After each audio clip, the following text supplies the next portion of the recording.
Bonsoir tout le monde, bonsoir Maître Laufer, bonsoir chers collègues, bonsoir chers membres.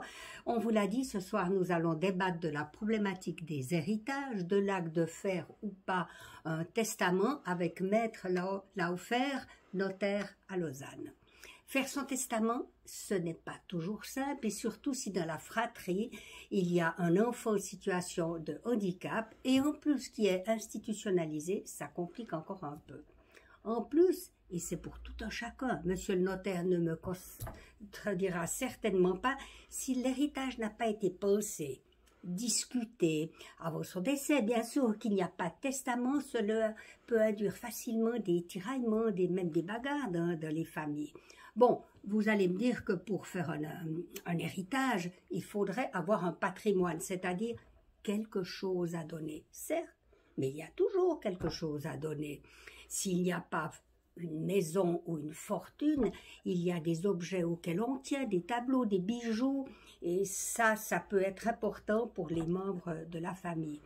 Ensuite, on peut se poser la question, est-ce qu'il faut vraiment avoir besoin d'un notaire? Certes, on peut aussi écrire un papier, une sorte de testament dûment signé et daté que l'on confie à un notaire ou bien que l'on classe à la maison, mais mieux vaut dire aux personnes, à quelqu'un, où est caché ce papier, parce que sinon les gens vont le chercher ou décider qu'il n'y en a pas.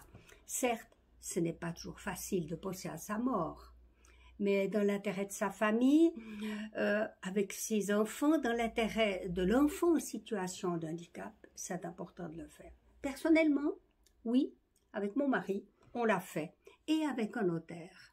Et aussi, nous en avons parlé à nos enfants, et ce fut une occasion intéressante de parler de qui s'occuperait de notre fille quand nous n'aurions plus la force de le faire. Sujet des plus importants, personne ne me contredira. Alors, je vous souhaite à tous et toutes une très bonne soirée et une bonne écoute. Merci.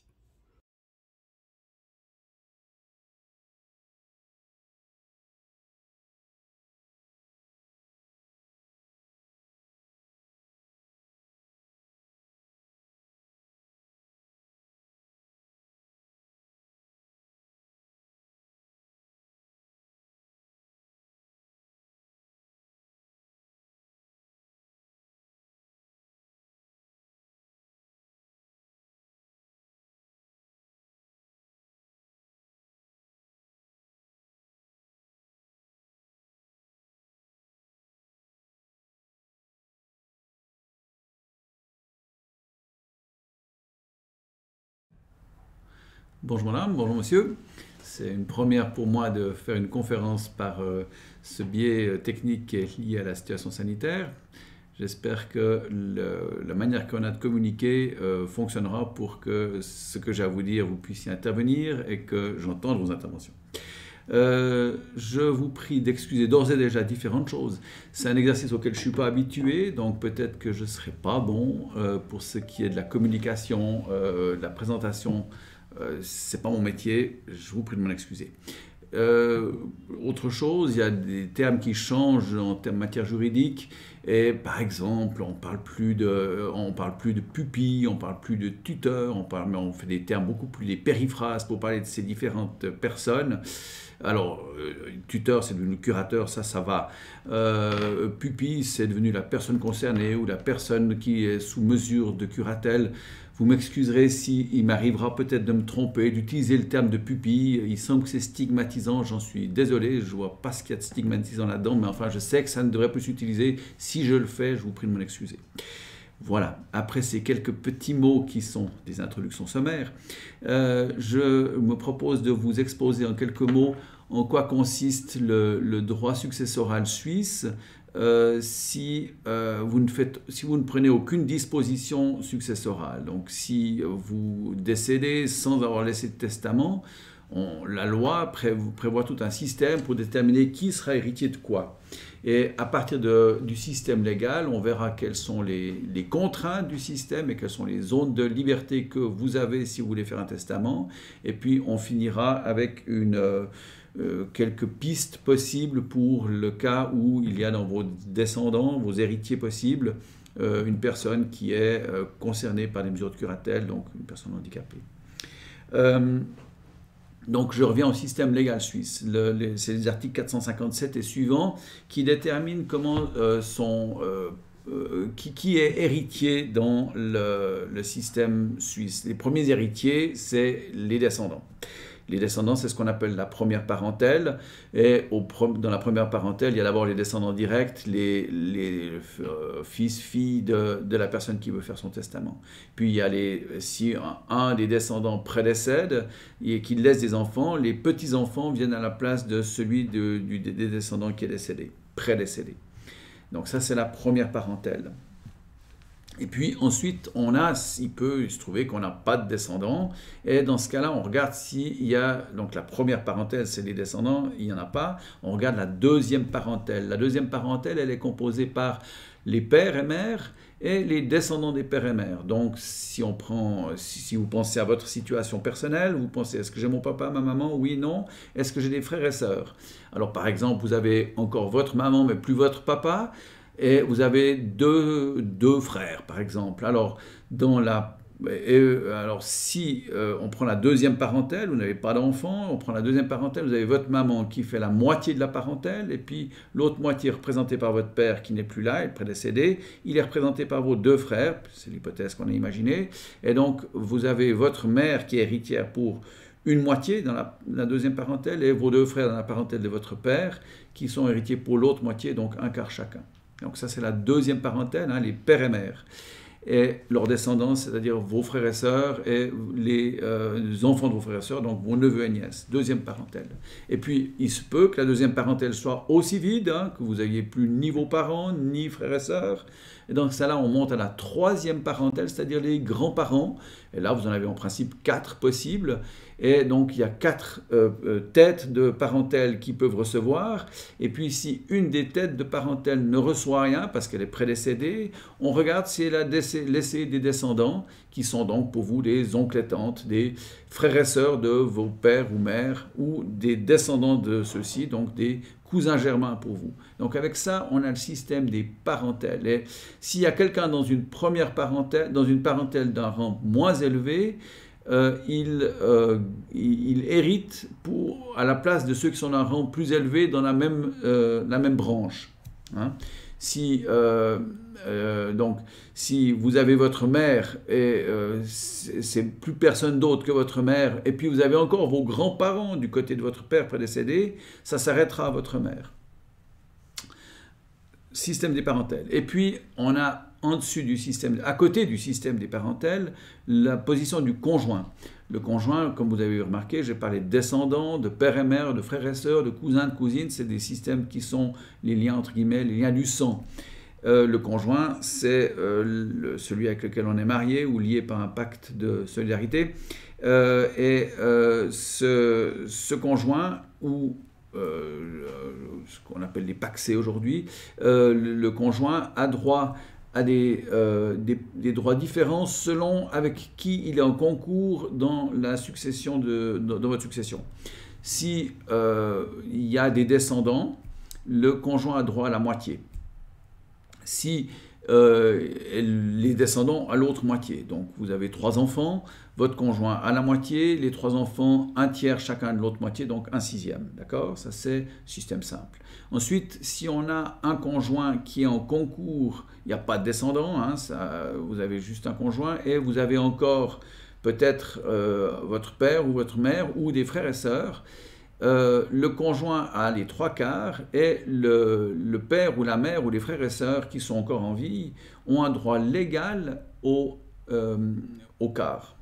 Parce qu'évidemment, si il y a 3/4, il reste 1/4. On doit arriver au 100%. On ne veut pas dire que vous allez hériter de 125%, évidemment.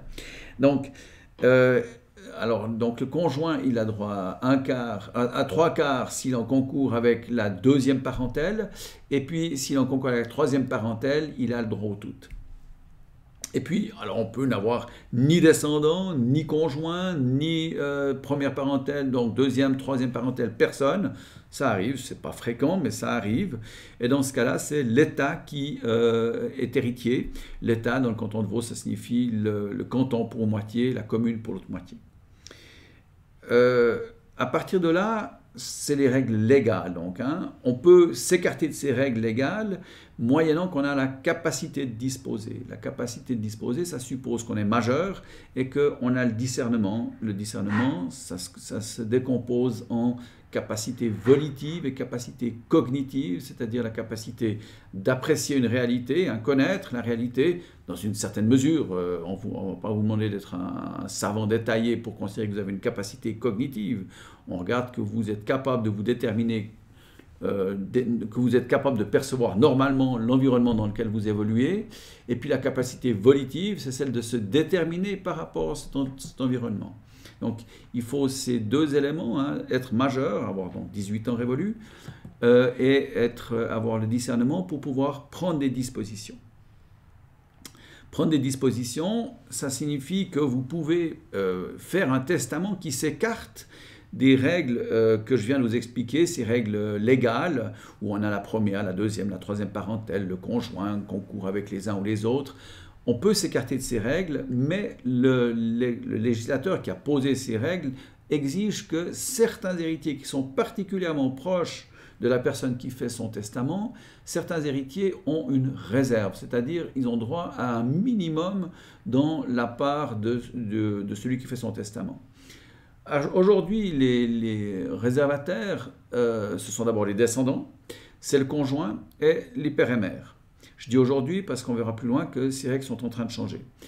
Les descendants, ils ont droit, donc on a parlé de la part légale, qui est, si vous avez 3 enfants, ils ont un tiers chacun de la part qui leur revient. Si les 3 enfants sont en concours avec le conjoint, ils ont droit à la moitié, puis le conjoint à l'autre moitié. Ils ont droit donc à l'autre moitié, un tiers chacun, ça fait un sixième.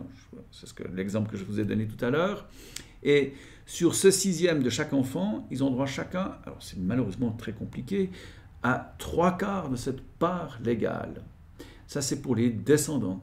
Que les descendants, ce soit les enfants directs ou les petits-enfants ou arrière-petits-enfants, si on a une succession de drames. Les descendants ont droit à 3/4 de leur part légale. Il faut avoir ça à l'esprit. Le conjoint survivant, on a vu que sa part fluctuait selon qu'il est en concours avec la première, deuxième ou troisième parentèle, mais la part à laquelle il a droit, elle est de la moitié de sa part légale. Et ce qui est encore le cas aujourd'hui, les parents, dans l'hypothèse, donc le père et mère, pas les frères et sœurs, les pères et mères de celui qui fait son testament, les pères et mères ont droit chacun à la moitié de leur part légale.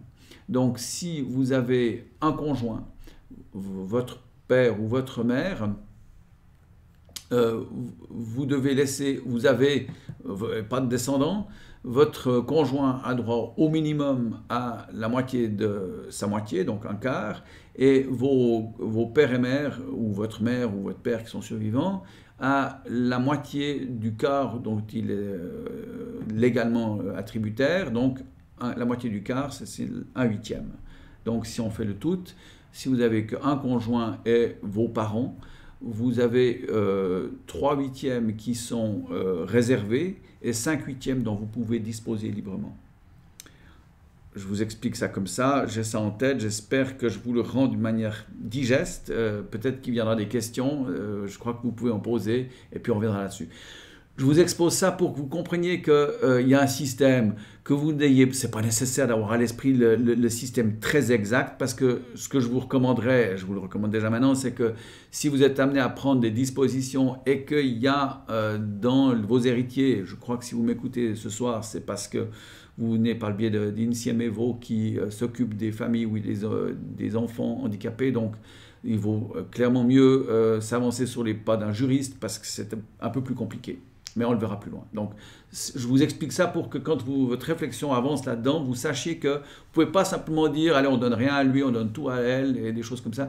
Ce n'est pas possible. Il y a un système assez carré, malheureusement compliqué à comprendre, dans lequel on arrive à avancer. Mais il faut bien saisir les tenants et aboutissants du système.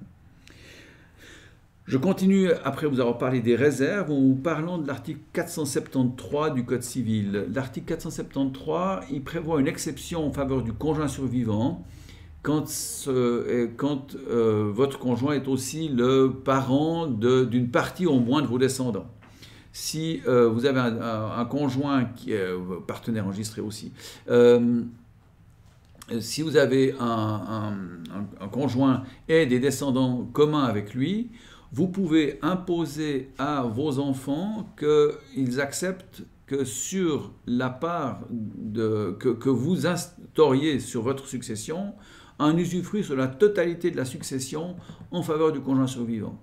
Ce qui permet qu'il garde plus ou moins le même train de vie à votre décès et qu'il n'a que l'usufruit, c'est-à-dire que la nue propriété revient aux descendants communs que vous avez avec lui, et cette nue propriété fait qu'au décès de votre conjoint, l'usufruit qu'il a reçu par votre disposition testamentaire, cet usufruit est levé par le fait du décès, et donc les nus propriétaires deviennent pleins propriétaires.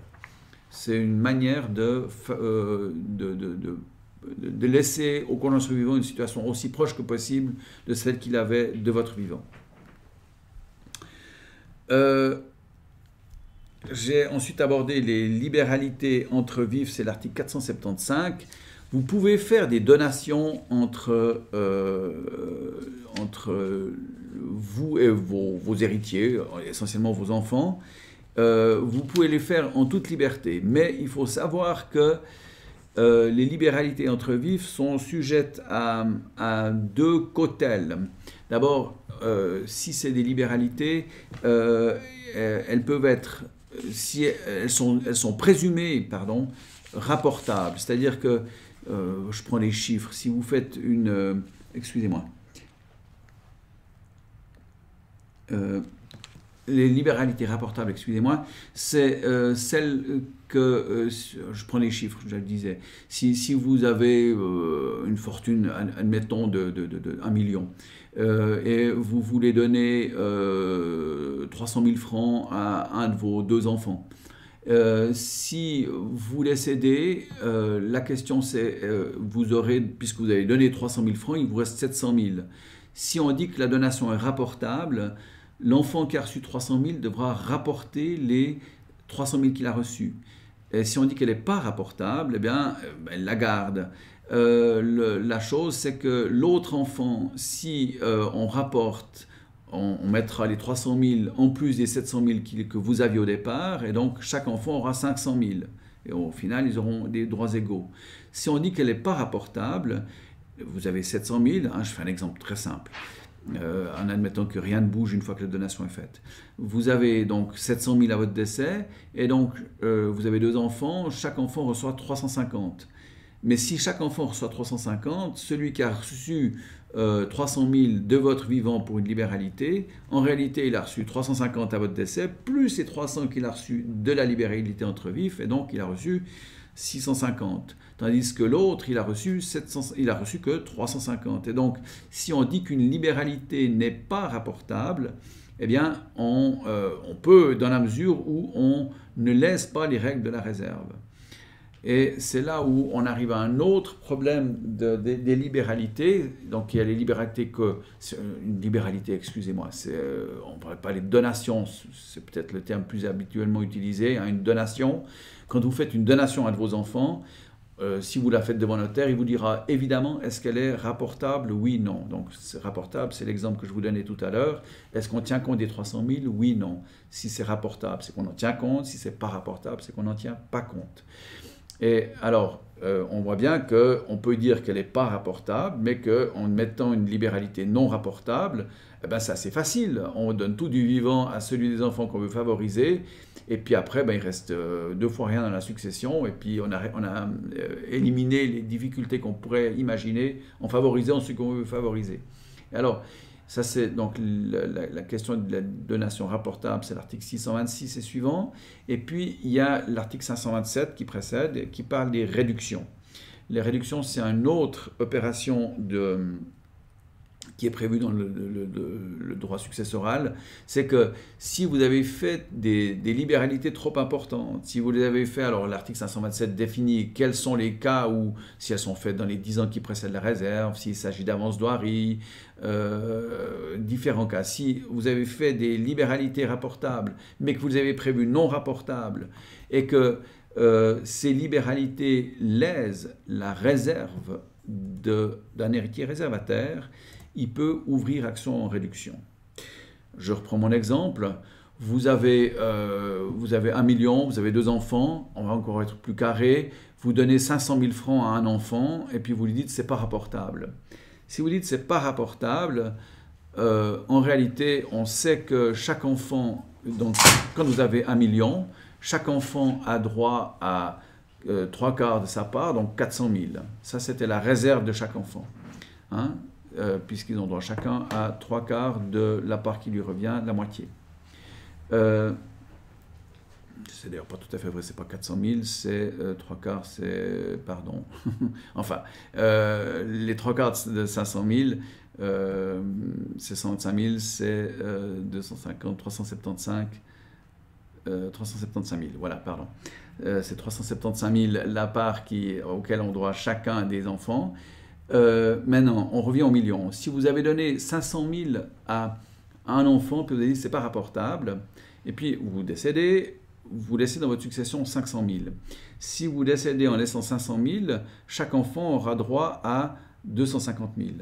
Et donc, on vient de voir que la réserve par rapport au million, elle est de 375 000, hein, 3/4 de la part de chacun. 3/4 avec 250, on peut dire qu'on a lésé la réserve. Et donc l'enfant qui est confronté à une situation où il dit mais mon père il avait 1 million, et puis voilà que quand je m'assieds autour de la succession avec mon frère, je me rends compte qu'il n'y a plus que 500 000. Et puis il se trouve que mon frère il a reçu 500 000 déjà.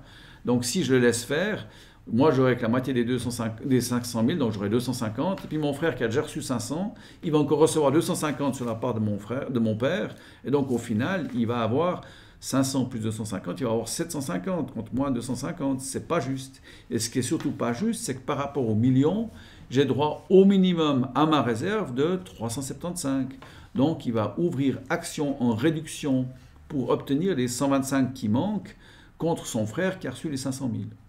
Donc vous voyez que les règles qui sont posées de réserve, elles sont complétées, si on fait des libéralités entre vifs, elles sont complétées par des règles qui permettent d'aller rechercher celui qu'on a voulu trop favoriser par rapport aux autres héritiers. Donc, non seulement il y a des règles de réserve, mais il faut se rendre compte qu'il y a des risques, et les risques sont malheureusement tout à fait connus des tribunaux parce qu'il y a passablement de litiges. Il y a des risques que si on déséquilibre la succession en prenant des dispositions trop favorables pour un ou l'autre des héritiers et surtout pas assez favorables contre un autre, eh bien on finit avec des litiges. Des litiges qui sont d'autant plus programmés que si on a un héritier qui est incapable ou qui est sous curatelle, le curateur a l'obligation le curateur ne peut pas être ça arrive souvent que quand dans une famille il y a un enfant qui est handicapé, on lui nomme comme curateur soit ses parents, soit son frère ou un de ses frères et sœurs qui a les compétences pour ça. Mais dans le cadre de la succession, comme le curateur est aussi héritier du parent décédé, on nomme pour l'exercice de partage un curateur qui est hors famille et qui doit expressément veiller aux intérêts les plus bêtement économiques de l'enfant qui est normalement sous curatelle. Et non seulement il doit y veiller, mais toutes les décisions qu'il prend, elles sont surveillées par la justice de paix et doit montrer que oui, il a fait estimer la maison correctement, oui, il a pris le prix le plus exact, oui, il a reçu la part de son pupille ou de son enfant, l'enfant dont il est le curateur. Enfin, ça peut être des fois un majeur, hein, mais enfin, l'enfant par rapport au défunt. Oui, il a pris toutes les mesures qui protègent au mieux l'enfant sous curatelle. Et donc, il ne suffit pas de se dire, bon, on va faire un petit arrangement, comme le grand frère et le curateur de la sœur qui est malheureusement handicapée, avec le frère, on va s'entendre et puis ça ira comme une lettre à la poste. Ça ne va pas se passer comme ça. Le frère va être, pour ce qui est du partage de la succession, va pas être le curateur, il va devoir laisser sa place à un autre curateur qui, lui, devra rendre compte à la justice de paix qu'il a travaillé au mieux des intérêts économiques bien compris de la pupille dont il s'occupe.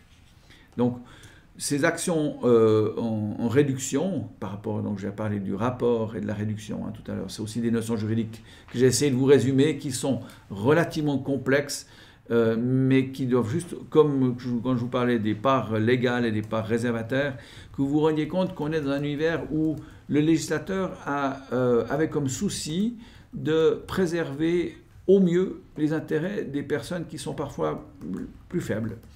Et qu'elles aient des parts minimales et qu'on ne puisse pas, en s'entendant un petit peu à la bonne franquette, passer par-dessus sans respecter leurs droits.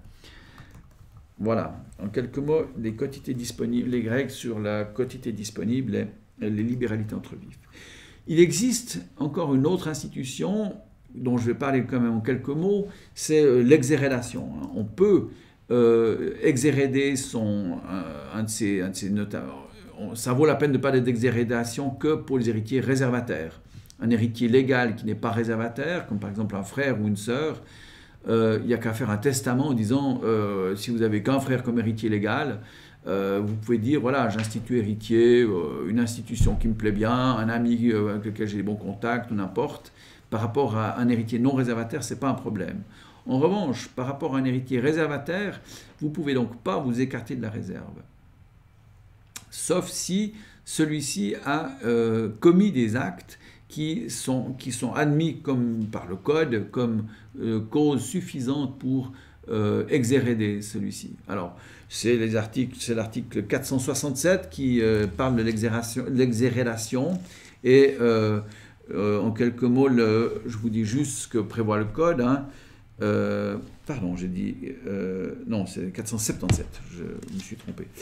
477, l'héritier réservataire peut être déshérité par disposition pour cause de mort lorsqu'il a commis une infraction pénale grave contre le défunt ou l'un de ses proches, lorsqu'il a gravement failli au devoir que la loi lui impose envers le défunt ou sa famille. Donc, c'est tout. On peut pas. Alors, j'ai eu dans mon bureau, il m'est arrivé d'avoir des gens qui viennent me dire que vraiment il aimerait déshériter son fils, sa fille, parce que depuis qu'il s'est marié, il lui souhaite plus bon anniversaire, il vient plus à Noël, il lui montre pas ses petits-enfants, et le climat est franchement aigre-doux. Ça arrive malheureusement, même dans les meilleures familles, c'est pas des causes d'exhérédation. Pour qu'il y ait, je vous ai lu l'article 477, les causes d'exhérédation, ça signifie que l'héritier réservataire a commis lui-même des actes qu'on peut identifier très clairement et indiscutables, et l'héritier ayant commis ces actes peut être exhérédé, c'est-à-dire que privé de sa réserve. On dit... il m'a attaqué en justice parce qu'il prétendait que j'avais eu tel ou tel comportement et il s'est avéré que c'était totalement infondé, c'était purement pour me nuire qu'il a fait ça, ou bien il a essayé d'attenter à ma vie, ou bien il a essayé de voler, ou bien on trouve des comportements parfois assez étonnants et les gens ont des idées parfois farfelues. Et donc voilà, dans ces cas-là, on peut prononcer l'exhérédation, mais il faut se rendre compte que c'est des cas très graves, heureusement pas fréquents, et puis que si on revient dans la problématique de Insieme Evo, normalement les cas de personnes qui sont handicapées ou sous curatelle, on peut très certainement jamais invoquer l'exhérédation dans la mesure où ils sont les 3/4 du temps, ou même plus, s'ils ont commis des actes qui sont comparables à ceux que je viens de vous lire, il manquera sans doute la capacité de discernement qui permettra de leur imputer ces actes. Et donc, l'exhérédation n'est pas en gros, pas à quelques exceptions près peut-être, mais en gros, l'exhérédation n'est pas une solution pour résoudre le problème que vous pourriez avoir par rapport à un enfant de la fratrie qui serait handicapé. Alors, je veux juste maintenant parler des modes de disposer. Donc, il y a, pour prendre des dispositions, on connaît le testament, d'abord, c'est donc un document qui est émis par une personne.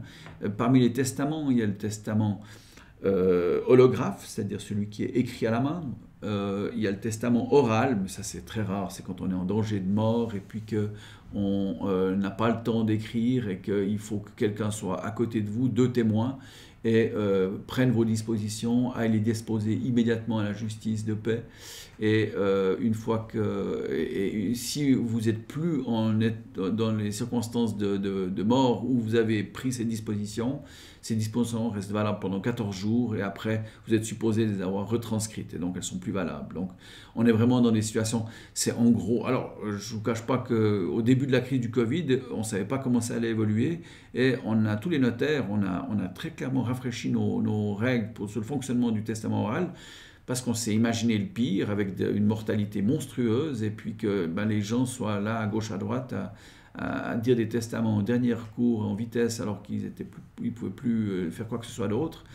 Mais à part ça, le testament oral, c'est vraiment une chose très très rare. Et puis alors, donc j'ai parlé du testament holographe, le testament oral pour vous dire qu'il existe, et le testament authentique, c'est celui qui est fait devant notaire. C'est-à-dire que vous discutez avec le notaire, vous expliquez votre situation, vous dites quels sont vos différents souhaits, quels sont vos différents soucis, quelles sont vos différentes espérances. Et puis à partir de là, avec le notaire, celui-ci se met d'accord avec vous sur la manière de formuler vos désirs. Et puis une fois qu'ils sont que vous admettez que ça correspond bien à ce que vous souhaitez, ou disons que c'est le plus proche de ce que vous souhaitez, le notaire retranscrit le testament et puis vous le signez devant témoin. Je dirais quelques mots quand même sur les avantages du testament authentique, c'est que par rapport au testament oral, il restera toujours chez le notaire et donc ce sera toujours possible de le retrouver. Et puis, donc, généralement, le notaire peut vous proposer un texte de testament holographe pour que vous le recopiez en utilisant les termes adéquats, parce que vous avez pu voir que souvent les gens utilisent malheureusement des termes qui ne sont pas tout à fait ce qu'il faut, et puis on est tenu par les textes utilisés, et puis souvent quand on regarde un testament, la personne qui l'a fait n'est plus là pour corriger éventuellement l'erreur d'interprétation qu'on est en train de faire. Donc le testament authentique a généralement l'avantage de formuler clairement ce que voulait la personne qui l'a émis au moment où elle le voulait. Et puis, il peut s'ajouter l'autre avantage, c'est qu'il y a 2 témoins qui confirment que la personne avait ses capacités de discernement au moment où elle le fait. Et là, quand on fait un testament holographe, on peut avoir tout à fait son discernement, d'ailleurs il est présumé, hein.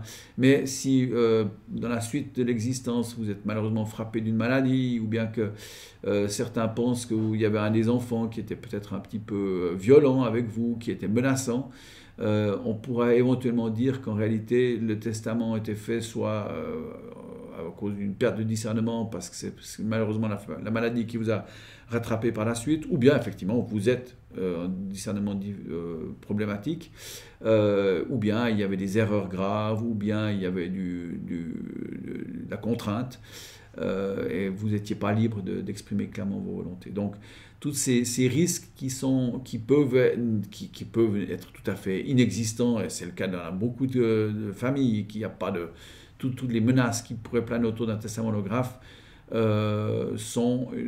toute une série de menaces n'existe pas autour du testament authentique. À côté de ça, le testament, c'est un document que vous faites vous-même, seul, que vous pouvez détruire en tout temps, que vous pouvez modifier en tout temps. Mais il se peut, et on a cet outil qui est bien utile en Suisse, qu'on appelle le pacte successoral. Donc ça, c'est une convention qui est faite entre différentes personnes, et qui doivent porter sur la succession d'au moins l'un d'entre eux. On ne peut pas faire un pacte, par exemple, entre tous les enfants d'un vieux monsieur, et puis les enfants entre eux conviennent, par exemple, par pacte, qu'ils vont faire ceci, cela dans le partage. Si le père, qui est encore en vie, n'est pas parti à l'acte, c'est pas valable. Donc on peut faire un pacte quand les personnes qui parlent de la succession de l'un d'entre eux, et avec ce pacte, on peut anticiper les problèmes, éventuellement donner des parties, des parts de patrimoine à certains des enfants, de telle sorte qu'ils renoncent à leurs droits dans la succession de celui dont on parle, ou des modes de partage, ou des acceptations que telle donation antérieure ne sera pas rapportée, et qu'on ne va pas discuter la valeur de la donation. Enfin, c'est un outil extrêmement souple et qui permet de planifier les successions, qui est particulièrement utile quand on sait que, ou quand on suppose, on subodore que dans certaines circonstances, la famille risque d'être problématique une fois que le papa ou la maman décède parce qu'il y a un patrimoine compliqué, parce qu'il y a une mésentente, parce qu'il y a eu déjà des litiges dans la famille entre tel ou tel membre, et donc on préfère anticiper ça. Et évidemment, sans que ce soit ni une mésentente, ni une source de litige certaine, mais si on peut faire un pacte avec une personne qui est handicapée, mais qui a le discernement et qui est majeure, eh bien, ça permet aussi d'anticiper les problèmes qu'on peut avoir dans la succession. Mais évidemment, il faut être très attentif que la personne doit avoir le discernement et qu'on n'abuse pas en particulier de sa faiblesse quand on fait un pacte où, par hypothèse, elle renonce à tous ses droits dans la succession. Évidemment que la justice de paix sera assez regardante là-dessus pour s'assurer que la personne qui a pris ses dispositions n'a pas renoncé un peu à la légère à ses droits. J'en viens encore à quelques différentes institutions. Je veux parler des substitutions. Les substitutions, c'est alors on parle de la substitution vulgaire et la substitution fidéicommissaire. La substitution, elle se pratique si, par exemple, vous avez 2 enfants, vous pensez que vos 2 enfants vont hériter, vous êtes veuf ou veuve, donc c'est clair, puis voilà que par un accident terrible, un de vos enfants décède avant vous. S'il laisse des enfants, il n'y a pas besoin de prendre de dispositions particulières. Les enfants de votre enfant prédécédé seront, par substitution vulgaire, directement, ils se substitueront à leur papa ou maman prédécédé. Donc ça, c'est celle qui s'exerce. Et on peut, par testament, prévoir des substitutions vulgaires en disant si j'institue héritier telle personne ou telle institution, et si cette institution ne vient pas à ma succession, parce que si c'est une institution, par exemple, elle est partie en faillite ou elle a été liquidée, vous pouvez dire si cette institution n'est pas là, je lui substitue telle et telle autre. Et donc ça signifie qu'on se substitue à un héritier qui n'est pas là ou qui a répudié. Ça, c'est la substitution vulgaire. Et puis la substitution fidéicommissaire, elle est un peu plus complexe. C'est qu'on prévoit une succession en 2 temps, si vous voulez bien. Vous pouvez dire que vous instituez héritier votre fille, bon voilà, elle est votre héritière légale et réservataire, mais vous prévoyez qu'elle est votre héritière, pas testament, et puis vous dites, mais je prévois qu'il y ait une substitution fidéicommissaire en faveur d'une institution que vous aimez bien, dont l'action vous intéresse. Bon. Alors, si votre fille, qui est héritière normale, réservataire, reçoit ça, elle peut exiger que cette substitution que vous avez prévue sur ce qui lui revient, cette substitution soit levée. Parce que c'est clair que si vous mettez ça, ce qu'elle reçoit, ça c'est la substitution fidéicommissaire, ce qu'elle reçoit de vous, elle devra, à son décès, le transmettre à l'autre personne ou l'autre institution que vous aviez prévue. Et c'est clair que ça restreint sa liberté de disposer de ce qu'elle reçoit de vous. Hein. Si vous dites, voilà, ma fille reçoit la totalité, mais au décès de ma fille, tout ce qu'elle aura reçu de moi ira à l'orchestre de mon village, au club de foot que j'aime bien, ça signifie que la fille qui reçoit cet argent, elle sait qu'elle ne peut pas en disposer librement, parce qu'une fois qu'elle décédera, eh bien, ça ira à l'orchestre du village ou au club de foot. Et donc, si votre enfant se porte bien, on ne peut pas grever de substitution fidéicommissaire.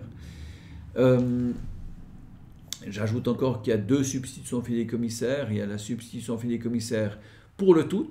Donc là, ça signifie que vraiment, on laisse la totalité du patrimoine à l'héritier réservataire, mais charge à lui de transférer la totalité de ce qu'il a reçu à l'appelé, celui qu'on appelle donc l'orchestre du village ou le club de foot, c'est l'appelé. Ou bien l'autre substitution fidéicommissaire, c'est pour le solde des résiduaux, comme on dit en latin. Celui qui reçoit peut utiliser, normalement, ce qu'il reçoit, il peut utiliser le capital dans la mesure d'un usage normal, mais il n'a pas le droit de faire des donations, il n'a pas le droit d'en disposer pour cause de mort, et puis ce qu'il laisse à son décès profite à l'appeler, qui peut être qui vous voulez. Donc, on a ces substitutions vulgaires et substitutions fidéicommissaires. Et puis, j'en arrive à celui qui intéresse probablement plus particulièrement les gens de Insieme Evo, et c'est l'article 492A qui a été rajouté assez récemment et qui prévoit que si un... Je vous le lis, l'article 492A, comme ça, ce sera plus simple. Donc, si un descendant, donc c'est l'article 492A du Code civil, si un descendant est durablement incapable de discernement et qu'il ne laisse ni descendant ni conjoint, le disposant peut ordonner une substitution fidéicommissaire pour le surplus, donc pour le solde de résiduaux. La substitution s'éteint de plein droit si le descendant, contre toute attente, devient capable de discernement. Donc, cette disposition, elle est vraiment là pour l'hypothèse où vous avez un descendant dont vous savez qu'il n'a pas le discernement, malheureusement, que son état l'empêche d'avoir des descendants et qu'il n'est pas non plus, qu'il n'a ni conjoint. Donc, on est dans une situation où ce que l'héritier recevra, il ne pourra pas le transmettre parce qu'il n'a pas le discernement et il ne pourra pas le transmettre à ses enfants parce qu'il n'en a pas, ni à son conjoint parce qu'il n'en a pas non plus.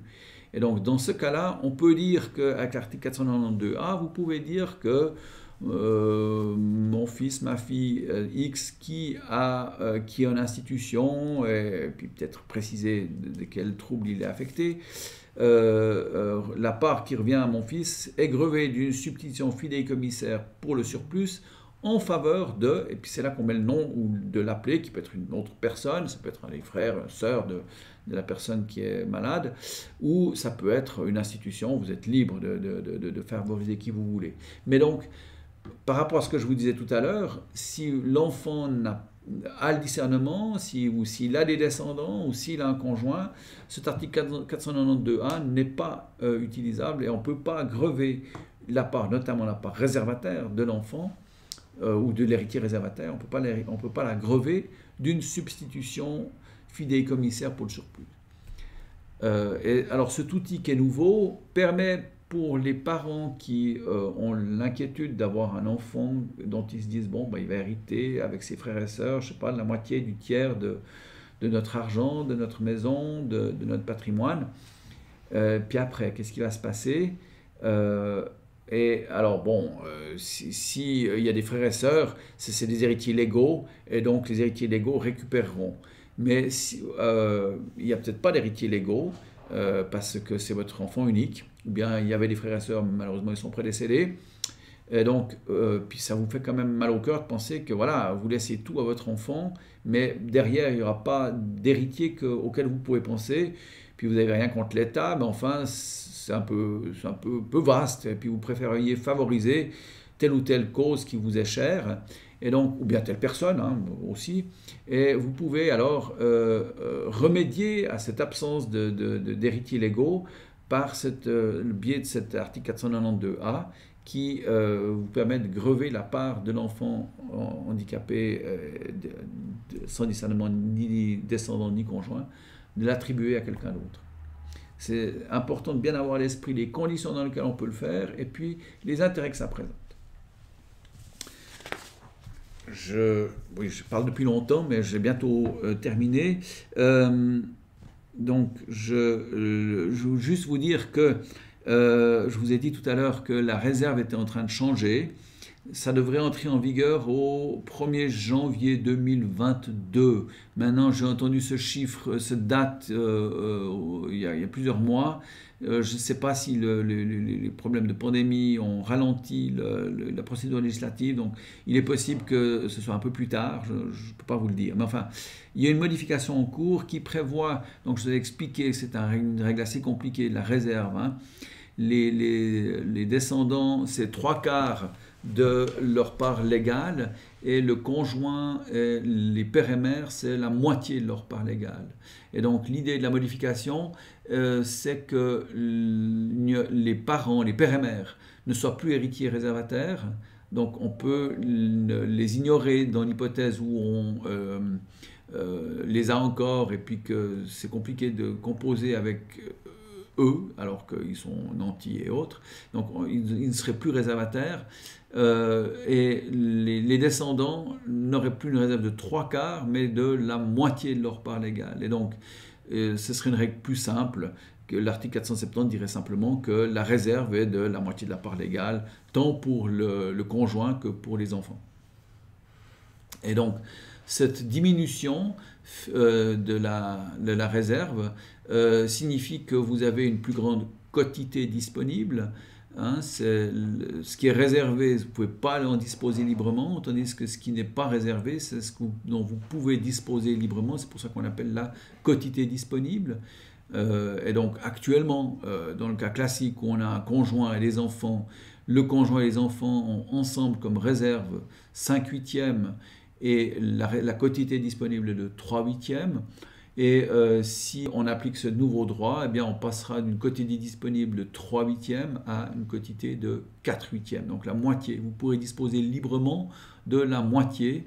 Et alors, j'ai souvent dans mon bureau des familles qui viennent me consulter parce qu'il y a dans la famille un enfant handicapé et ça pose problème. Alors, dans certains cas, les parents cherchent à surtout favoriser les autres enfants. Et dans d'autres cas, les parents ont surtout le souci de ne pas prétériter l'enfant handicapé. Et donc, donc on trouve des comportements des réactions très différentes par rapport au problème de handicap. Et c'est important, c'est de savoir quels sont les outils dont vous pouvez disposer. Maintenant, vous les utilisez selon votre perception de la situation de vos enfants. Il n'y a pas de voie toute tracée pour dire c'est évidemment ça que vous devez faire ou évidemment pas ça. Ça dépend des uns des autres.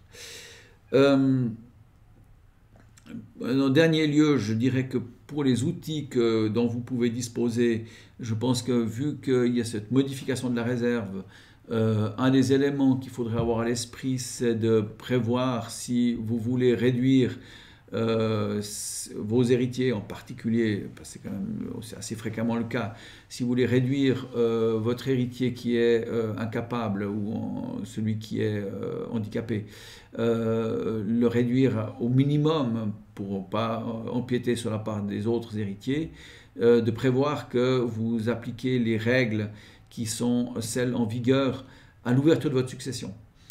Puisqu'on voit que ces règles vont diminuer la part réservataire des enfants et donc augmenter la quotité disponible. Et donc vous pouvez plus favoriser les autres enfants.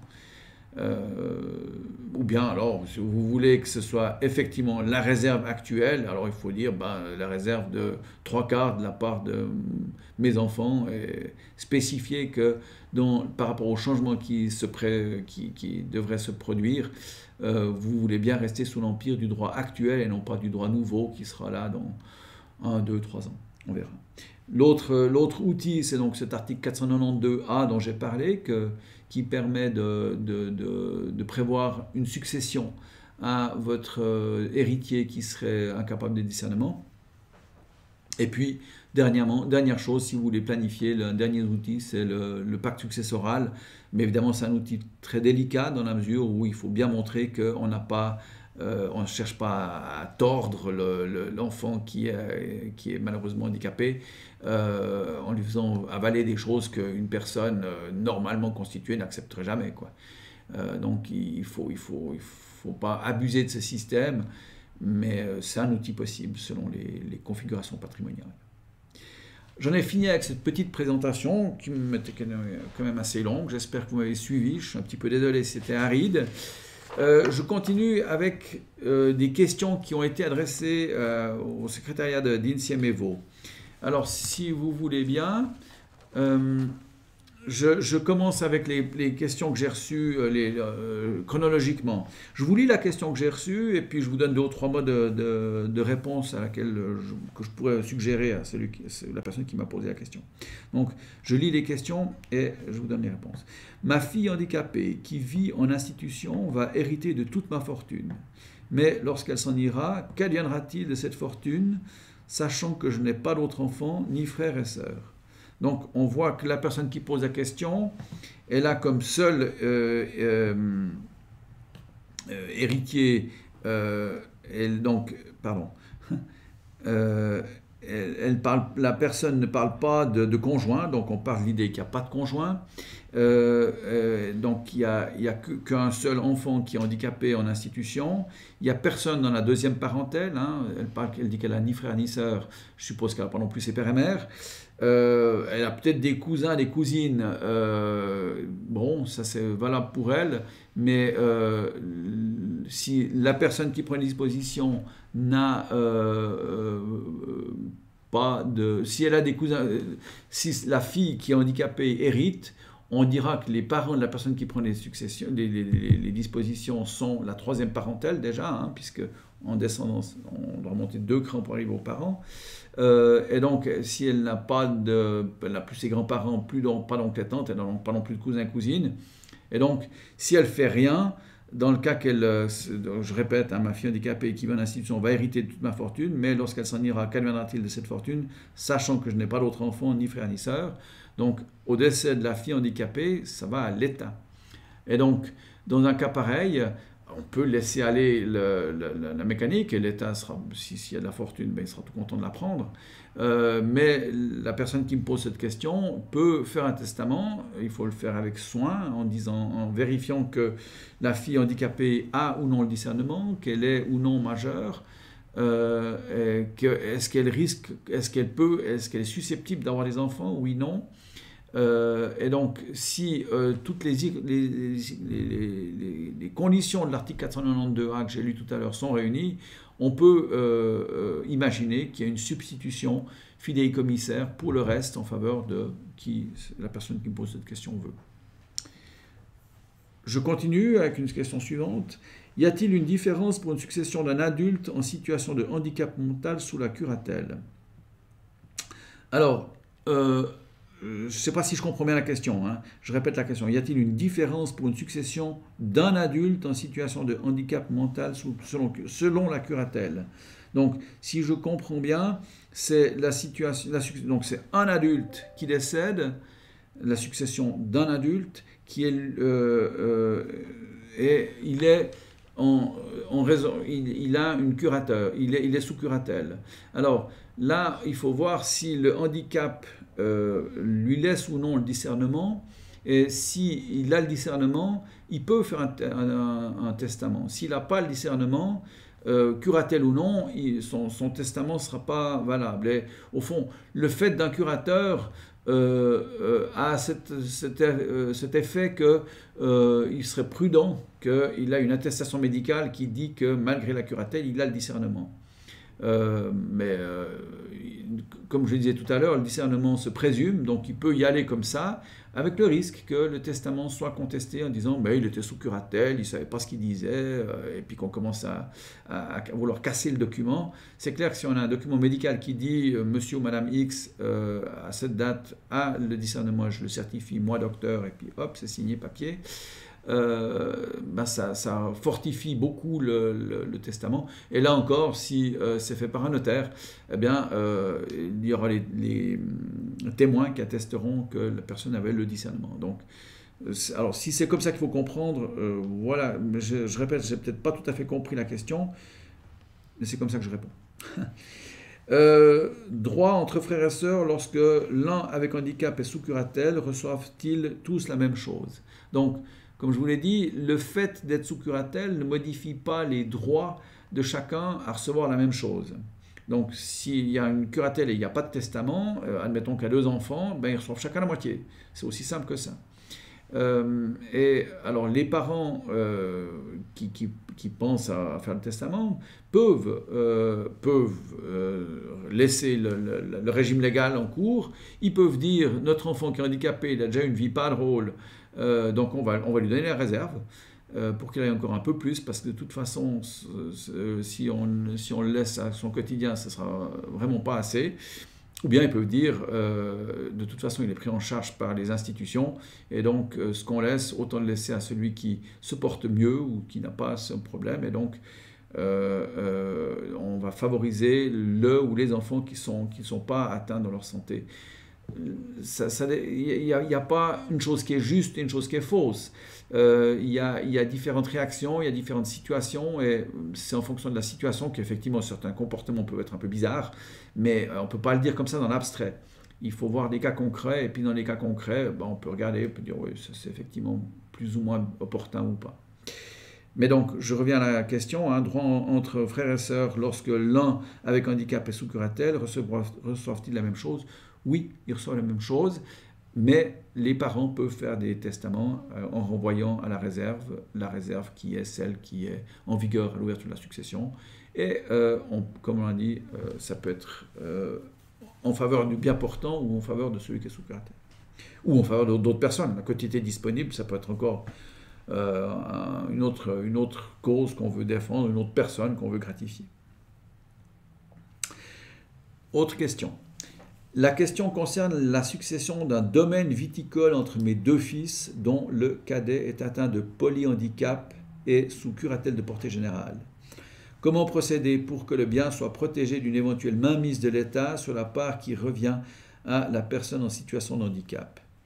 Alors, là, on est dans le cas du domaine agricole, et domaine agricole, c'est la LDFR, et la LDFR protège l'exploitant à titre personnel. Donc, c'est les articles 11 et 17, celui qui prétend exploiter à titre personnel a un droit à l'attribution, donc on partira de l'idée que c'est l'enfant qui est en bonne santé, qui demande l'attribution. Puis avec l'article 17, c'est à la valeur de rendement, qui est généralement sensiblement moindre que la valeur vénale du domaine. Et donc, avec ces deux dispositions de la LDFR, on garantit déjà passablement d'éléments en faveur du fils, c'est bien deux fils, excusez-moi, oui, deux fils, en faveur du fils qui pourrait reprendre. C'est clair que si l'autre fils n'entend pas reprendre le domaine, ce sera plus compliqué de préserver ses droits. Mais on peut toujours faire un testament, toujours avec l'histoire de la réserve, toujours avec l'histoire du 492A qui permet éventuellement de favoriser que l'enfant qui a repris ait un maximum d'éléments qui lui permettent d'assurer le maintien du domaine à celui qui reprendrait. Question suivante. Nous sommes propriétaires avec un fils unique qui vivra en institution. Que deviendra notre héritage ? C'est une première question. Est-ce qu'une donation serait intéressante lorsqu'on a un enfant unique en situation de handicap? C'est une deuxième question. Et s'il a des frères et sœurs? Donc, que deviendra notre héritage si c'est un fils qui est en institution? Donc là, on parle de l'hypothèse où c'est un fils unique, comme c'est un fils unique qui vivra en institution.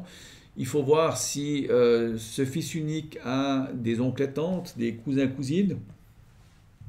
Et s'il en a, et puis que vous ne faites pas de testament, c'est ses oncles et tantes, ses cousins et cousines qui hériteront en fonction des parentèles, et il y aura une partie qui reviendra.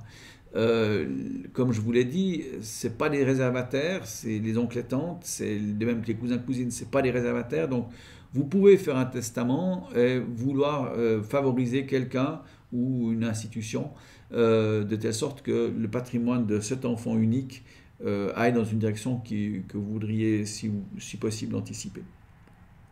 La deuxième question, est-ce qu'une donation serait intéressante lorsqu'on a un enfant unique en situation de handicap? Alors là, on revient aux règles que je vous ai évoquées sur le rapport et la réduction. Donc c'est clair que si vous faites des donations qui aboutissent au fait que l'enfant qui avait un droit réservataire voit sa réserve lésée, eh bien les donations que vous auriez faites pourraient être réduites. Et quand on dit ça, je le dis comme ça calmement devant cette petite caméra, il faut se rendre compte que réduire une donation, c'est une grosse opération qui signifie une action-réduction dont les juges, ça prend généralement un temps assez important, il y a des expertises, il y a des avocats, il y a des contestations, ça coûte très cher, ça prend longtemps, ça péjore sensiblement la qualité de vie, et donc oui, ça existe, mais il vaut nettement mieux anticiper ces problèmes en prenant des dispositions qui ne prêtent pas le flanc à notamment une action-réduction. Alors vous pouvez dire, ouais, ben, personne ne verra que j'ai fait cette donation.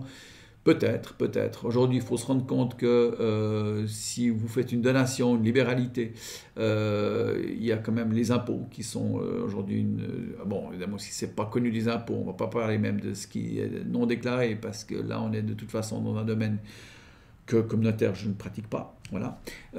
Mais on parle du déclaré, et si vous commencez à faire des donations substantielles, eh bien, on verra qu'en telle année, vous aviez tel montant, et puis curieusement, quelques années plus tard, vous n'aviez plus qu'un montant extrêmement moindre, et puis, bon, vous ne serez plus là pour expliquer ce que vous avez fait, mais enfin, si vous avez procédé à des donations, ça apparaîtra, ça laissera probablement des traces. Donc, bon, c'est un petit risque que vous pouvez prendre, mais vous se rendre compte que si le risque se réalise, vous pourrissez la vie de celui qui a bénéficié de la donation et de celui qui est victime de cette donation. Donc, je peux que vous recommander de ne pas passer par cette voie-là, même si ça paraît la solution de facilité.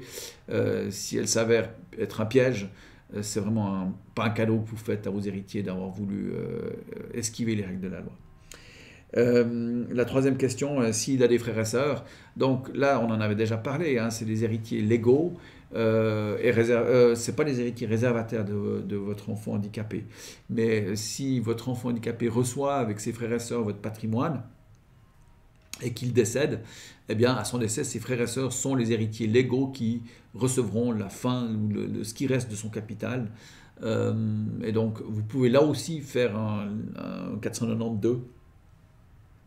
Comme j'en ai parlé tout à l'heure, 492A, substitution fidéicommissaire en faveur de qui vous voulez, mais si vous ne faites rien et qu'il y a des frères et sœurs, eh bien les frères et sœurs récupéreront le solde. Voilà pour cette question. Je continue. Autre question.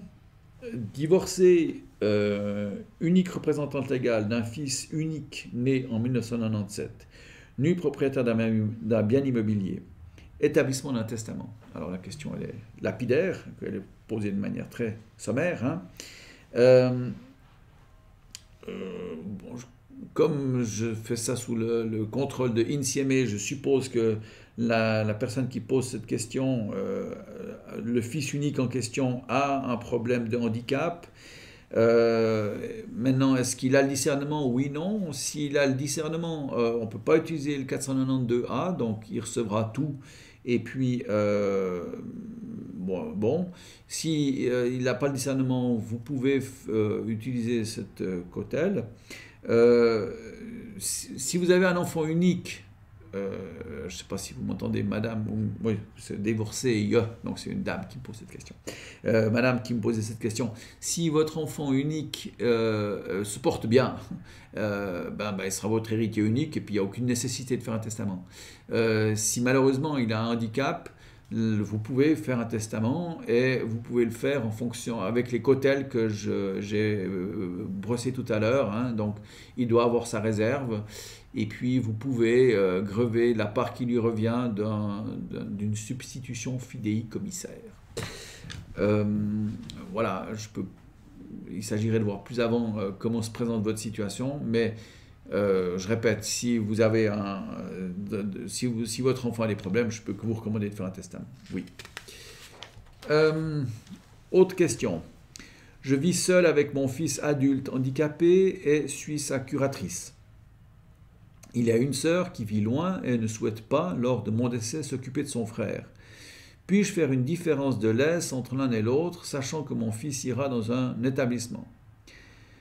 Alors, oui, vous pouvez faire une différence, évidemment. Hein. Quand on dit quotité disponible, la quotité disponible, vous pouvez en disposer librement, vous pouvez faire disposer, en faire profiter celui de vos enfants qui va bien, comme celui qui est malheureusement avec un handicap. Donc vous pouvez prendre des dispositions différentes. Et donc je réponds, puis-je faire une différence? Je réponds oui, si ça répond à votre question. Parents de plusieurs enfants, dont 2 sont en situation de handicap mental, pouvons-nous faire une donation à nos enfants, sachant qu'ils s'occuperont par la suite et actuellement beaucoup de leurs frères handicapés, leurs frères au pluriel. Cela va-t-il les péjorer à notre mort? Alors, donc là encore, on est toujours dans ce problème de réserve, de donation rapportable ou d'action-réduction. Hein. Vous pouvez faire des donations aux autres enfants. Le fait que les autres enfants portent avec vous la difficulté d'avoir ces 2 frères handicapés, c'est évidemment très louable. Malheureusement, quand le curateur ad hoc qui s'occupera de défendre vos 2 fils handicapés se penchera sur votre succession, il ne pourra pas prendre en compte même l'engagement plus que minimal qu'auraient les frères et sœurs en faveur de leurs frères handicapés. Il devra regarder les chiffres. C'est très froid.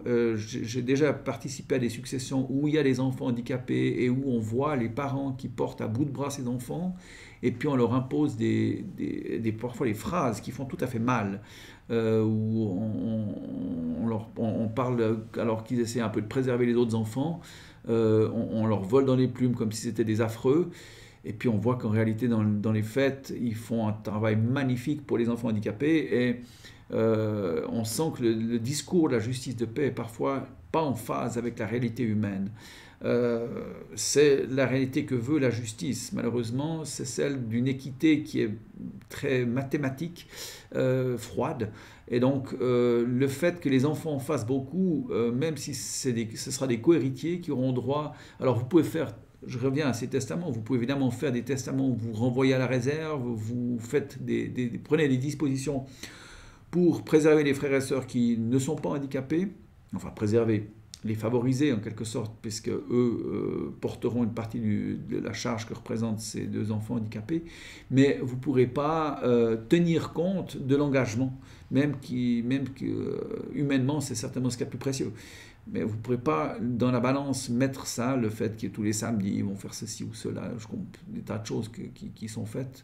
Ou bien alors, ce qu'on peut faire, mais ça devient assez désagréable et contraire à une relation normale, on peut chiffrer ce qu'il attribue, et en particulier si on fait des investissements pour les enfants, si on adapte la maison pour les besoins de leur handicap, si les frères et sœurs prennent une location plus chère pour pouvoir les prendre avec eux en vacances, ou je ne sais pas, je prends des hypothèses que j'invente de bric et de broc. On peut garder un compte en disant, attendez, on a passé du temps, oui, on ne va pas en compter, mais on a passé aussi de l'argent. Et l'argent, on a listé l'argent. Alors, il faut évidemment que l'argent soit listé correctement, bien entendu. Mais s'il y a vraiment de l'argent qui est dépensé plus que du temps, ça, évidemment, ça peut entrer en ligne de compte dans le partage. Et puis, rappeler qu'il y a eu ces donations qui dépassaient... les cadeaux d'anniversaire, par exemple, on ne va pas pouvoir en tenir compte. C'est normal d'offrir des cadeaux d'anniversaire, de même qu'à Noël, c'est normal. Mais ça peut être des choses qui dépassent la norme, des montants qui deviennent plus importants.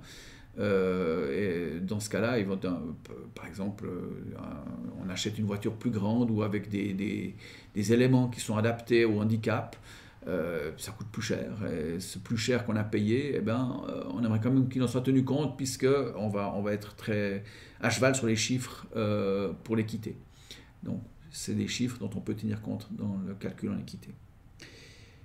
Voilà pour cette question.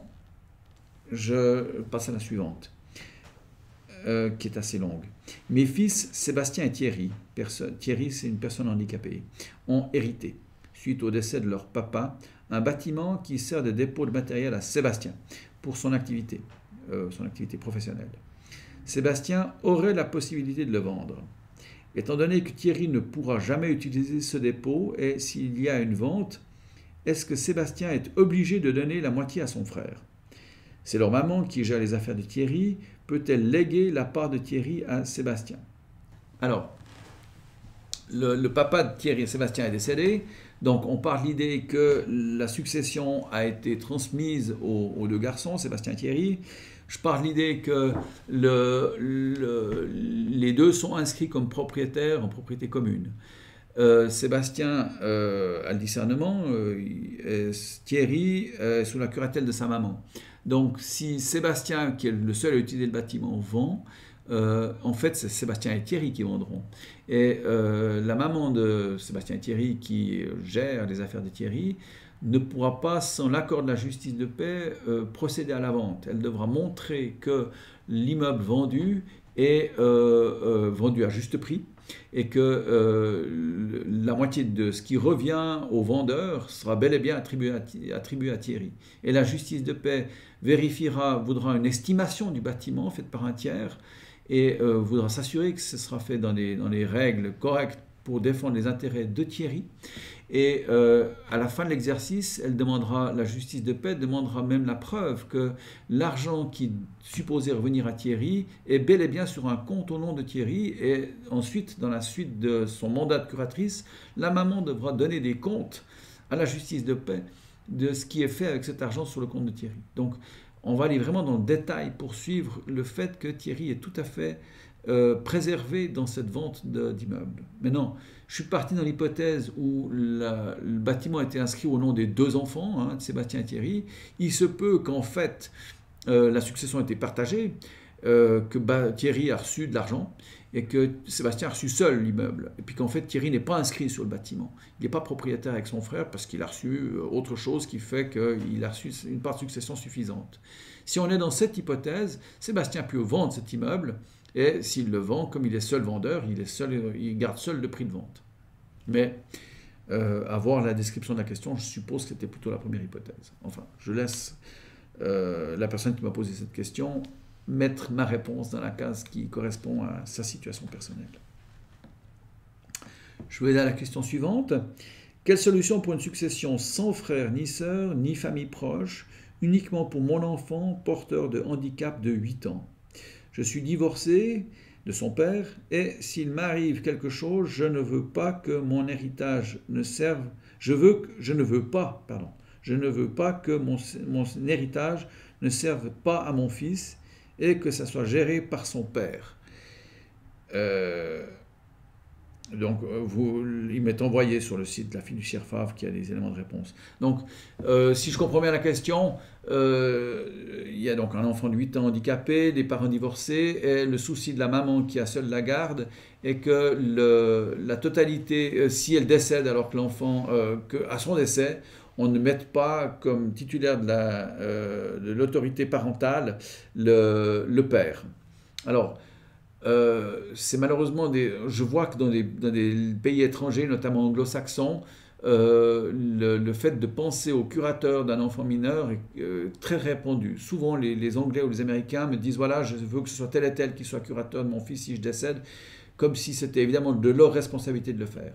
Chez nous, ce n'est pas comme ça que ça fonctionne. On peut émettre des vœux et on peut s'assurer auprès de telle ou telle personne qu'on désigne, s'assurer que si jamais il y a décès, la personne en question accepterait cette mission.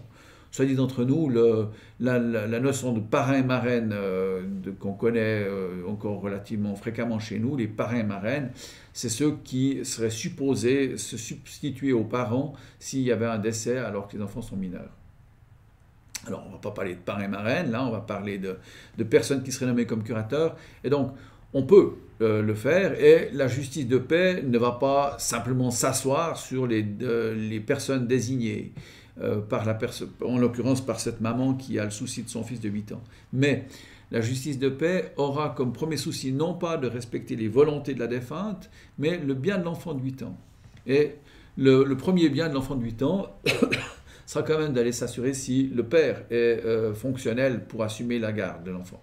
Alors c'est clair que si le père est absolument inexistant, qu'il habite à l'autre bout du monde, qu'il a des problèmes de vie tels qu'il n'est absolument pas en état d'assumer cette responsabilité, la justice de paix l'entendra et comprendra que la mère avait ce souci.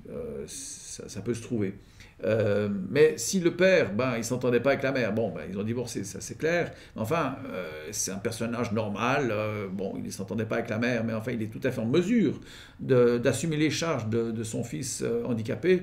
La justice de paix, nonobstant les volontés très claires émises par la mère, dira le bien de l'enfant est quand même de diriger vers son père. Il a perdu sa mère trop tôt, c'est triste, mais le père est là, il est fonctionnel comme père, on va lui donner la garde. Et donc la justice de paix fonctionnera d'autorité, elle n'est pas tenue par le vœu que pourrait émettre la mère, et elle mettra son jugement en fonction exclusivement du bien de l'enfant, et pas de l'ego du papa ou des plaintes qu'il pourrait poser pour dire je suis le papa, j'exige que. Elle regardera si le papa est fonctionnel ou non. À partir de là, c'est clair que s'il y a des éléments, il ne faut peut-être pas tout déballer, mais enfin, si madame a des éléments de fait qui sont très graves à l'endroit du père, peut-être que c'est opportun de les noter en faisant la part des choses. C'est clair que ce qui est grave, c'est qu'il a mal partagé le régime matrimonial. Ça ne tiendra aucun effet dans le partage. C'est une bagarre entre monsieur et madame. C'est une bagarre, on ne peut rien faire. Mais c'est clair que s'il y a des problèmes, je ne sais pas, d'addiction à des produits et puis qui sont tout à fait avérés, c'est peut-être opportun de le rappeler pour que la justice de paix ne soit pas promenée en bateau par non-hypothèse, le papa qui viendrait dire que tout va bien, qu'il est tout prêt à fonctionner, alors qu'en réalité, il est régulièrement pris dans des situations délicates où il perd le contrôle de ses moyens parce qu'il... qu'elle donne des éléments qui soient de nature, la maman en question, qu'elle donne des éléments qui soient de nature à justifier la crainte qu'elle a, mais des éléments objectifs, et pas des éléments polémiques dans le conflit qu'elle a eu avec le père de son enfant. Voilà pour cette question. Question suivante. Qu'en est-il d'un enfant interdit adulte vis-à-vis des institutions qui hébergent à vie ces enfants adultes qui obtiennent un héritage qui ne serait que de la pierre et non de l'argent? Alors, je lis cette question, je dois avouer que je ne l'ai pas très bien comprise. Qu'en est-il d'un enfant interdit, entre parenthèses, adulte, vis-à-vis des institutions qui hébergent à vie ces enfants adultes? Alors, est-ce que c'est la personne, le papa des enfants qui est en institution? Les enfants, ils obtiendront l'héritage pour autant qu'il en reste, voilà. Si c'est puis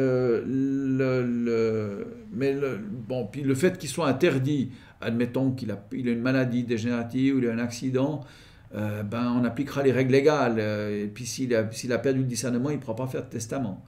Maintenant, vis-à-vis des institutions qui hébergent ces enfants adultes qui obtiennent un héritage, alors, si la question c'est, on a un papa, une maman qui est interdit, donc qui en principe pas le discernement, il a des enfants qui sont eux-mêmes en institution pour le reste de leur jour, et les enfants obtiennent un héritage. Alors si tout ce petit monde malheureusement est dépourvu de discernement, on ne peut rien faire. Les curateurs des uns et des autres vont s'occuper de répartir de manière équitable et égale l'argent, le patrimoine à partager. Et puis, il faut toujours savoir que si quelqu'un n'a pas le discernement, il ne peut pas prendre disposition. Mais voilà, comme je ne comprends pas très bien la question, je ne suis peut-être pas tout à fait dans la cible avec ma réponse. Peut-être que vous pouvez intervenir auprès de Insieme Evo pour revenir sur cette question pour la préciser. Malheureusement, je ne peux pas en dire plus à partir des quelques mots que j'ai là. Et je passe à la question suivante en attendant.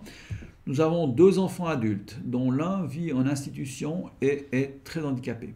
Nous vivons actuellement dans notre maison familiale. Que se passera-t-il lorsque l'un de nous mourra? Le conjoint pourra rester dans la maison, mais qu'en est-il de la part de l'héritage? est-ce que nos enfants la toucheront à ce moment-là ou uniquement lorsque nous ne serons plus là, les deux parents? Alors, là, en fait, votre patrimoine, il faudrait commencer par regarder, parce qu'en fait, il y a différentes questions qui se posent. Là. Il y a le souci du parent survivant au décès du premier, et puis il y a le souci de l'enfant, enfin, entre les deux enfants, comment ça va se passer. Alors, pour ce qui est du parent survivant entre les deux parents, il y a une première opération qu'il faut traiter, dont je n'ai pas parlé jusqu'ici, c'est celle de liquidation du régime matrimonial. Il faut voir comment se compose le patrimoine des conjoints. Alors, je ne vais pas commencer ici et maintenant à vous expliquer comment on liquide un régime matrimonial, mais si tout a été acquis pendant la durée du mariage par le travail des conjoints, tout est acquis, et puis on peut imaginer qu'on fasse profiter le conjoint survivant de la totalité du bénéfice d'union conjugale, et en fait, avec ce biais-là, on peut, entre guillemets, vider la succession du premier défunt et lui assurer au survivant d'avoir les conditions les plus confortables et ne pas devoir partager avec les enfants, en particulier dans la situation que vous évoquez. Mais là, je dis en quelques mots ce qui est possible. Il faudrait évidemment qu'on soit autour d'une table et puis qu'on pose des questions pour savoir comment se compose le patrimoine, si c'est effectivement des acquis ou non, si c'est des propres, on n'a pas cette même liberté. Et puis, si on a des propres, il faut voir dans quelle proportion. Donc ça, c'est une première piste. Ensuite, il y a cet article 473 qui peut permettre en fait de bloquer une partie de la succession, parce que comme ça, avec le 473, on est sûr que le conjoint survivant a l'usufruit sur la totalité pour son vivant, outre la part qu'il a en pleine propriété, il a l'usufruit sur l'autre partie. Et ensuite, on a éventuellement des règles de testamentaire avec des quotités disponibles dont on peut faire profiter le conjoint, et puis à titre subsidiaire l'enfant. Alors on peut, là encore, je retourne dans cette alternative, on peut faire favoriser l'enfant bien portant ou l'enfant qui a un handicap selon ce qu'on veut privilégier. Je continue avec mes questions, j'en ai encore 3. Oh non, plus que 3 parce que je vois qu'il m'en est arrivé 2 pendant que je vous parlais. Je lis la question suivante. Si dans une famille il y a plusieurs frères et sœurs, dont une personne en situation de handicap qui perçoit une rente AI avec ou sans PC, leur héritage comporte un immeuble, une maison, quelle serait la meilleure solution de partage? Alors en fait, là c'est une question qui malheureusement est... je peux difficilement répondre comme ça, juste sans plus de précision, parce que bon, plusieurs frères et sœurs, une personne handicapée, un immeuble, il faut voir s'il y a d'autres biens que l'immeuble, il faut voir si l'immeuble est grevé d'hypothèque, il faut voir si la situation des autres frères et sœurs, s'ils sont en état de désintéressé, c'est une sœur ou une personne, pardon, si le frère ou la sœur qui est frappé de handicap, savoir si ceux qui n'ont pas de handicap peuvent, par leur revenu, par leur situation, par un autre moyen, verser la part réservataire. Et évidemment, comme j'ai aucun de ces éléments, sur la base de cette question en 2 lignes, je ne peux pas vous donner beaucoup plus d'éléments. Il y a, et puis là encore, par rapport aux parents de cette fratrie, il faut voir quel est le régime matrimonial pour savoir si éventuellement on peut favoriser le conjoint survivant à partir de cet article 216, ou bien 216 qui dit donc la totalité des bénéfices d'union conjugale au conjoint survivant, par exemple, ou bien cet article 473, l'usufruit sur toute la succession. Mais ça, c'est pas entre les frères et sœurs qu'on favorise, mais c'est le conjoint survivant qu'on favorise. Donc c'est une question un petit peu, c'est une question qui est trop vaste pour que je puisse y répondre mieux, mais il y a des outils pour favoriser, mais pour mettre en place ces outils, il faut donner plus d'éléments pour que ces outils soient adéquats à la situation. Je passe à la question suivante. Au décès d'une personne en situation de handicap ayant reçu des rentes AI, avec ou sans PC, n'étant pas marié et sans enfant, son héritage revient-il à ses frères et sœurs ou est à l'État qui a versé les rentes? Donc, en fait, la question, elle est celle de l'existence de prestations complémentaires ou non. S'il y a des PC, des prestations complémentaires, Alors actuellement, je vais revenir sur ce point-là tout à l'heure, la personne a 25 000 francs ou plus, et donc s'il y a plus que 25 000 francs, donc aujourd'hui, c'est 25 000 francs que doit avoir comme fortune, et donc il reste 25 000 francs dont je ne crois pas que les prestations complémentaires demanderont le remboursement de ce qu'elles ont versé s'il reste 25 000 francs. Ces 25 000 francs iront aux frères et sœurs de la personne. Maintenant, s'il n'y a pas eu de prestation complémentaire, eh bien, les frères et sœurs hériteront sans problème. Mais maintenant, s'il y a plus de 25 000 francs, parce que par exemple, la personne habitait dans son logement et puis que le logement n'a pas été pris en compte pour le calcul des liquidités disponibles, et qu'en fait on a plus de 25 000 francs et que la personne a touché des prestations complémentaires, 25 000 francs en liquide, donc les prestations complémentaires demanderont un remboursement. Mais ça, c'est toute la question des prestations complémentaires. Ce qui est d'ailleurs la dernière question que j'ai reçue avant celle de tout à l'heure. La question, c'est nouvelles règles dès 2021 pour les prestations complémentaires à restituer. Alors effectivement, il y a une nouvelle directive, il y a des modifications assez importantes qui vont entrer en vigueur au 1er janvier. Elles concernent surtout les conditions d'octroi des rentes complémentaires. Jusqu'ici, les prestations complémentaires n'intervenaient que si la personne avait 25 000 francs de fortune en tout et pour tout. On pouvait prendre le logement de famille, mais pour une somme modeste.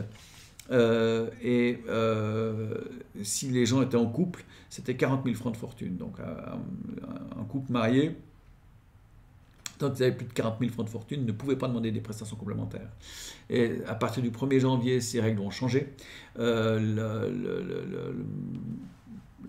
le plafond, le plafond minimum pour être bénéficiaire le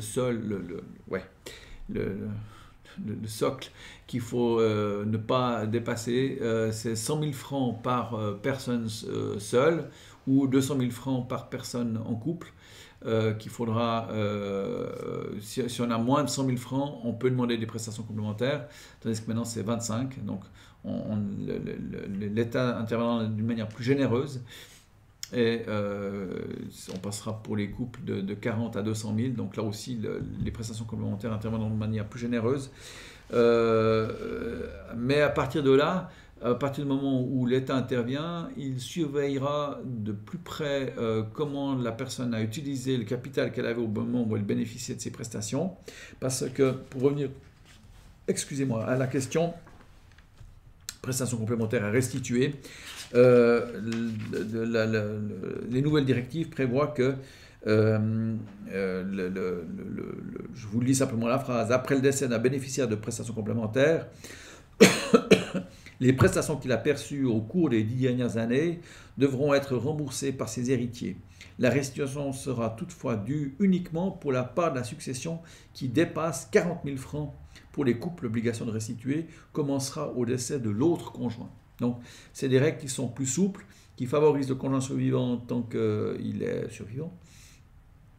Et donc, on a vu qu'ils intervenaient à partir de 200 000 francs pour le couple. Et puis, ils demanderont des restitutions alors qu'il reste plus que 40 000.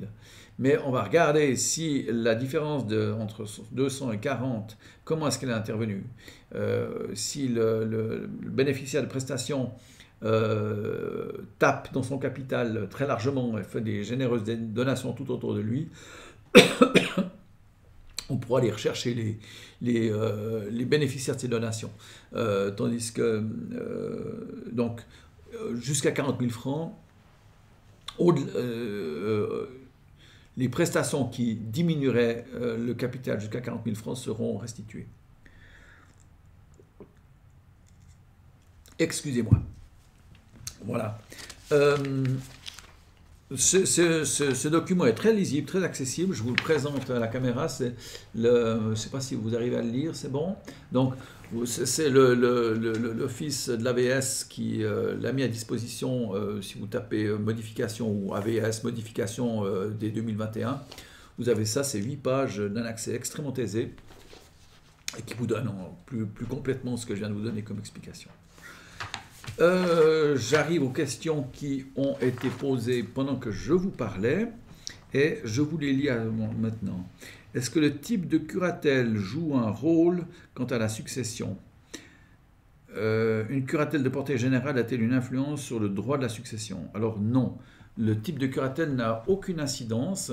Ce qui est déterminant, c'est la capacité de discernement pour savoir si quelqu'un peut tester oui ou non. Et puis, pour le 492A, pour savoir si on peut imposer à un héritier le fait de lui coller une substitution fidéicommissaire. Là, ça peut avoir de l'importance. Mais même, on peut avoir une curatelle de portée générale tout en ayant le discernement. Donc, le type de curatelle, c'est vraiment une relation qui est posée par la justice de paix entre une personne qui a une difficulté, qui peut être une difficulté de gestion, une difficulté un peu plus étendue, et son patrimoine. Donc, réponse non. Sauf la question de discernement. Hein. Et la dernière question, dans le cas d'une succession d'un bien viticole, comment cela se passe-t-il lorsqu'il y a un enfant typique et un enfant, je pense un enfant sans difficulté, hein, je vois écrit typique, mais un enfant sans difficulté, et un autre en situation de handicap. Sauf erreur, ce bien n'est pas divisible. Donc, alors bon, un bien viticole, donc là, je retourne à la LDFR, hein, il y a la différence entre immeuble agricole et puis entreprise agricole. Alors, on peut avoir un immeuble agricole ou viticole qui est une entreprise, ça signifie que c'est une énorme parcelle qui en soi est suffisante à faire vivre une famille, c'est plutôt rare. Normalement une entreprise c'est plusieurs parcelles. Alors effectivement je dis ça parce que à cause de la dernière remarque, sauf erreur, ce bien n'est pas divisible, donc c'est le fait de morceler un domaine viticole. Donc je parle de l'idée que quand on parle d'un bien viticole, je parle de l'idée qu'on est devant une entreprise viticole, et effectivement le fait de distraire certaines parties viticoles nécessite une autorisation des autorités, la commission foncière qui surveille qu'on ne démantèle pas une entreprise viticole. Pour le reste, je reviens à ce que je vous disais tout à l'heure pour la question agricole qui était posée tout à l'heure. Hein. Avec l'article 11, il y a un droit de l'exploitant à titre personnel de voir l'attribution du domaine à celui qui exploite à titre personnel. Et puis avec l'article 17, c'est une attribution à la valeur de rendement qui est généralement sensiblement plus intéressante que si on le fait à la valeur vénale. Et donc avec ces règles-là, on fait en sorte que celui qui exploite conservera le domaine viable, mais il faudra quand même désintéresser l'autre enfant. Bon, ça peut être, avec ces règles d'attribution, le dédommagement peut être relativement modeste, puisque la valeur de rendement est parfois assez faible. Et puis, il reste toujours la possibilité de faire un testament avec attribution de la quotité disponible, avec l'article 492A qui fait que l'enfant handicapé a sa part qui reviendra à l'autre qui exploite. Et donc, l'un dans l'autre, on arrive à ne pas mettre en péril le domaine agricole, pour autant qu'il ne le soit pas déjà aujourd'hui. C'est clair que s'il est déjà aujourd'hui très limite avec l'endettement, avec les perspectives économiques du domaine, il se peut que cette situation soit celle qui fasse chuter le domaine avec une impossibilité de les transférer. Mais ça, encore, c'est une question à voir dans le cas donné. J'ai parlé pendant 1h30, j'espère que je ne vous ai pas saoulé. S'il y a des questions qui sont venues entre-temps, je vois qu'on me dit qu'il n'y a pas d'autres questions qui sont intervenues.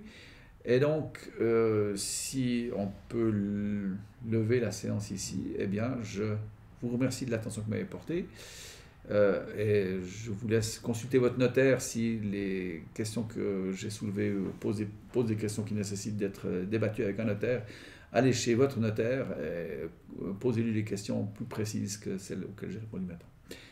Et je vous souhaite une bonne soirée. Au revoir madame, au revoir monsieur.